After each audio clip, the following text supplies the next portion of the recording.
শাইখ আসসালামু আলাইকুম। আমার প্রশ্ন হলো, আপনি আপনার আলোচনায় বলেছেন ভোট কেন্দ্রে যাওয়া যাবে না, তাকানোও যাবে না। আবার বলেছেন ক্ষমতা হাতে থাকলে যা ইচ্ছা তা করা যায়।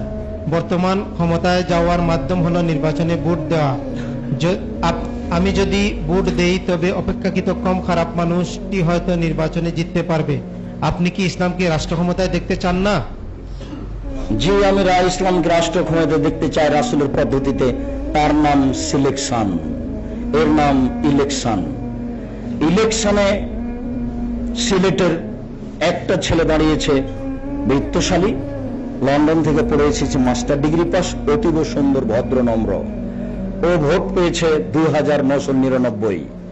আর সিলেটের একজন মৌচি ম্যাথর দাঁড়িয়েছে, ও ভোট পেয়েছে 3000।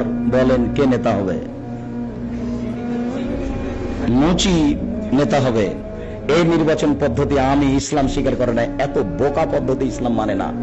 ইসলামে রয়েছে সিলেকশন, গণতন্ত্র রয়েছে ইলেকশন। দুটোর মধ্যে অনেক পার্থক্য আছে। দাওয়াতের মাধ্যমে জাতির আকীদা আদর্শ পরিবর্তন করে একদিন রাষ্ট্রীয় ক্ষমতায় যাব। যদি না পারি, আসে যায় না। কেউ যদি না পারে, ঈসা আলাইহিস সালাম আসবেন। নবী যদি চলে, আমার কেন চলে না? কত নবী সারা জীবন দাওয়াত দিয়েছেন, একজন মানুষের হেদায়েত হয়নি, রাষ্ট্র ক্ষমতাতে বহু দূরের কথা।